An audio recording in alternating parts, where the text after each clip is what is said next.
تکبیر اولا پر یہ بتا نیت کیا ہے، یہ بتا کہ تیرا ارادہ کیا ہے۔ شیخ سعدی فرمایا کرتے تھے تیرے وجود کا قبلہ تو سیدھا ہے، دل کے قبلے کی بھی بات بتا۔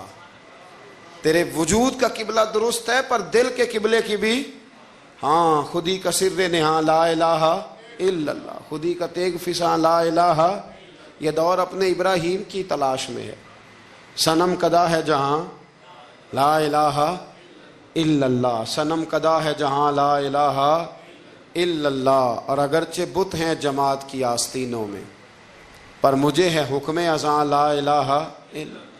تو یہ جو ہمارا مزاج ہے نا لوگوں کو دکھانے کا، بتانے کا، سنانے کا، شیخ ابو العباس مرسی فرماتے کہ مجھے کئی دفعہ محبوب کریم علیہ السلام کا دیدار نصیب ہوا، میرا اور حضور کا معاملہ تھا، پھر میں نے لوگوں کو بتانا شروع کر دیا۔ فرماتے ہیں پھر انہوں نے آنا چھوڑ دیا، اس لیے کہ کچھ باتیں ایسی ہوتی ہیں جو بتانے کی نہیں ہوتی، لیکن کچھ بندوں کو بشارتیں ہوتی بڑی ہیں، وہ ان بیچاروں کو بد ہضمی ہو جاتی، وہ بتائیں نا جب تک 20 لوگوں کو، تب تک ان کی وہ بد ہضمی ختم۔ حالانکہ ہر چیز بتانے کی، دکھانے کی، سنانے کی، ہر چیز کی وضاحت دینے کی نہیں ہوتی، ہر چیز ایسی نہیں ہوتی۔ حضرت ابو ہریرہ جیسے لوگ فرمایا کرتے تھے علم کی 2 تھیلیاں، ایک کھولی ہے، دوسری کھولو تو مجھے قتل کر دو۔ ہر چیز کو بتانے سمجھانے کی ہوتی ہے۔ تو خلوص دیکھے کتنا ہے اس میں، للہیت کتنی ہے، اللہ کی رضا کتنی۔ الحمدللہ تعالی اس مہینے سے جو جولائی کا ہے، میرے خیال ہے 4-5 جولائی سے حج کی فلائٹ شروع ہو جائیں گی انشاءاللہ تعالی۔ خوش نہیں ہوئے آپ سن کے؟ جو جا رہے ہیں رب ان کا قبول فرمائے، اور جو رہ گئے اللہ انہیں موقع عطا فرمائے۔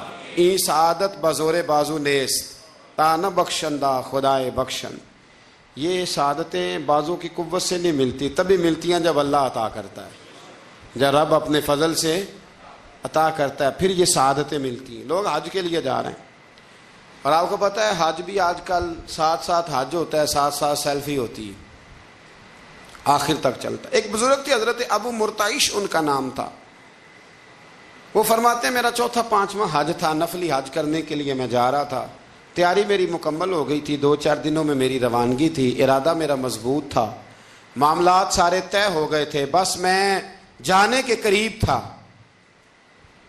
فرماتے ہیں کہ میں ایک دن گھر میں بیٹھا تھا، کریں اماں جی نے نا کہا بیٹا ذرا پتر ذرا پانی کا پیالہ دینا۔ تو فرماتے میرے دل میں خیال آیا کہ ایک تو میں عالم ہوں، صوفی ہوں، درویش ہوں، مولوی ہوں، اور دوسرا یہ کہ میری کل پرسوں تیاری بھی ہے، تو پانی تو چھوٹا بھائی بھی دے سکتا ہے، یہ کام کو بچہ بھی کر لے گا۔ میں نے چھوٹے کو اشارہ کیا ذرا پانی دینا، وہ گیا اور مٹکے سے پانی بھر کے اماں کو دے دیا۔ کہتے ہیں جب اس نے اماں کو پانی دیا نا تو میرے اندر پھر مد و جزر شروع ہوا، پھر میری ضمیر کی آوازیں اٹھنے لگیں، پھر اندر سے بلندی ہونے لگی، پھر آوازیں آئیں، اور پھر میں نے اعلان کیا، میں نے کہا خو یہ کیا ہوا؟ سینکڑوں اور ہزاروں میل حج کرنے کے لیے جانا میرے لیے آسان ہے، اور یہ 2 قدم اماں کو پانی دینا میرے لیے مشکل ہے، یہ کیا بات ہوئی؟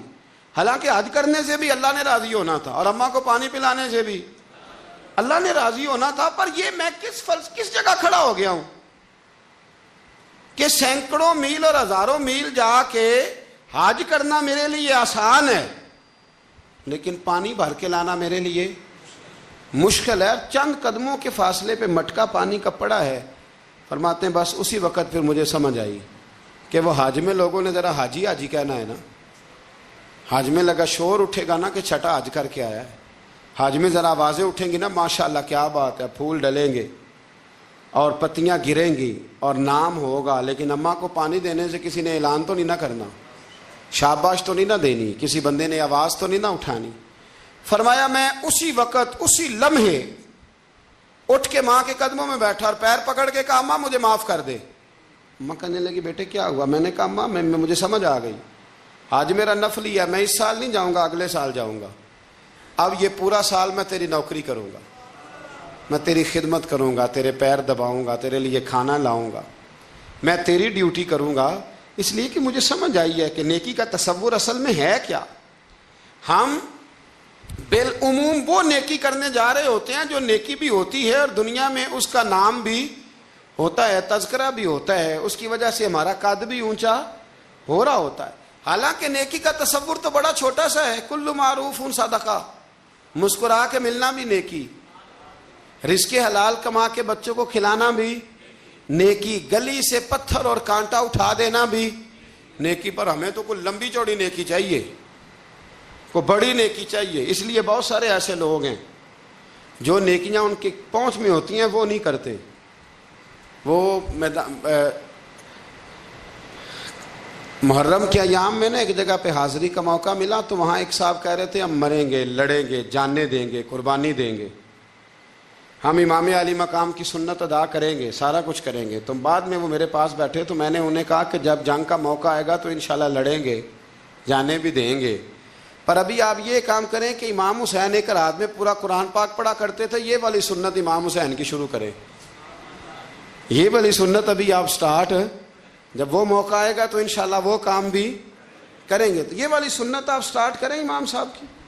امام صاحب 100 نفل پڑھا کرتے تھے فرض نماز کے علاوہ روزانہ, 100 رکعت نماز نفل.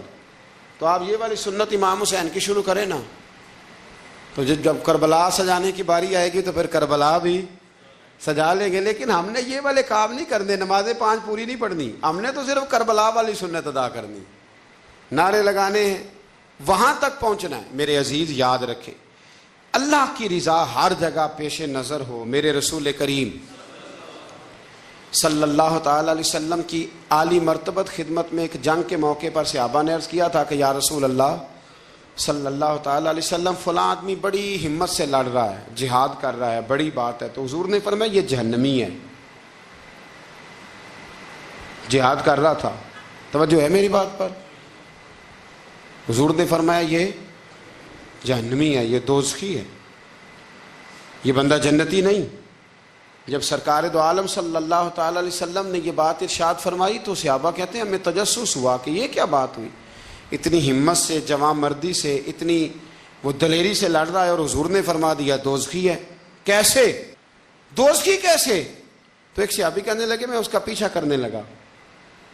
جب پیچھا کرنے لگا تو اس پر نا کچھ زخم کاری لگ گئے تھے, زخم گہرے تھے.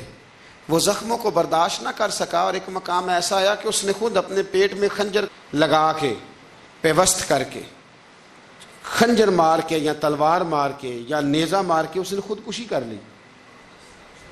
زخموں کی تاب نہ لا سکا. حضور نے فرمایا تھا کہ یہ جہنمی ہے. تو اس کی وہ جو بات تھی وہ صادق ہو گئی. کہتے میں فوراً بولا, میں نے کہا میرے محبوب جو فرماتے ہیں حق اور سچ ہی فرماتے ہیں, دیکھو کس موت مرا. اب اس پر مفسرین نے لکھا ہے کہ وہ بندہ جو گھر سے نکلا تھا نا تو وہ دین کے لیے لڑنے نہیں نکلا تھا, وہ قومیت کے لیے لڑنے آیا تھا کہ میرا سارا قبیلہ گیا ہے تو مجھے بھی جانا چاہیے, ہماری قوم سے فلانی قوم ٹکرائی ہے تو لہذا ہمیں. اس کی نیت میں, ارادے میں دین, للہیت اور خلوص شامل ہے. اس کی دلیل وہ حدیث ہے جس میں حضور نے فرمایا کہ عالم بھی, سخی بھی اور شہید بھی اس وجہ سے جہنم میں جائیں گے معاذ اللہ کہ ان کی خدمات کی وجہ اللہ کی رضا نہیں تھی, خدمات کی وجہ ذاتی شہرت تھی, بہادری کے دعوے تھے. سخاوت کا سبب یہ تھا کہ لوگ انہیں سخی کہیں. خلوص والا جو عمل ہوتا ہے نا, خلوص والا, وہ تو بڑا تھوڑا بھی ہو تو قبول ہوتا ہے.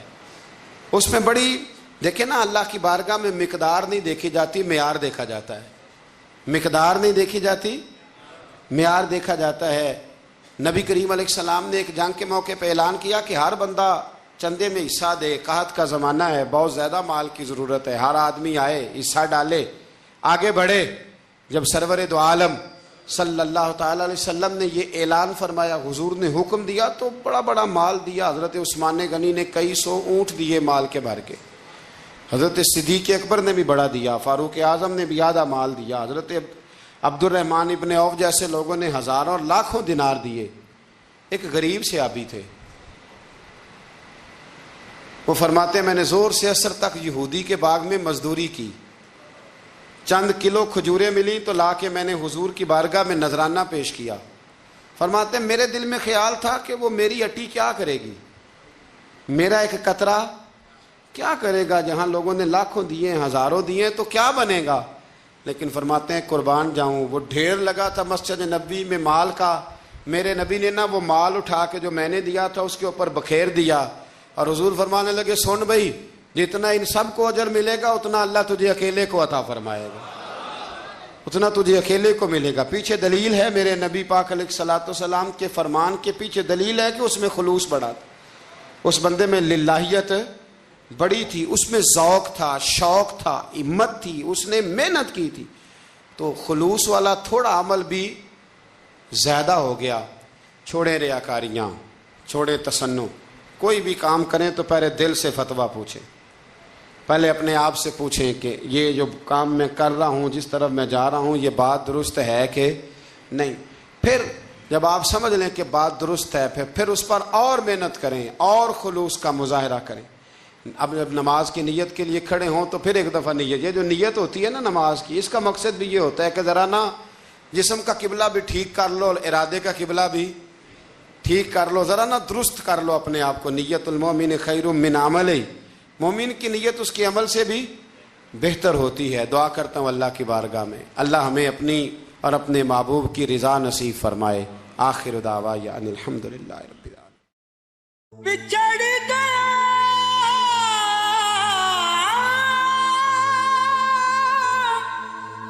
میرے دل دا جانی، تے میں ککھوں وانگر رل گئی، پھلاں نال نازک جندڑی میری وچ کنڈیاں دے رل گئی، کم سجنا دے مار مکایا، تے میں اتھروں بن کے ڈل گئی، ایک مایا تیری یاد نہ بھلدی، باقی ہر شے جگ دی بھول گئی۔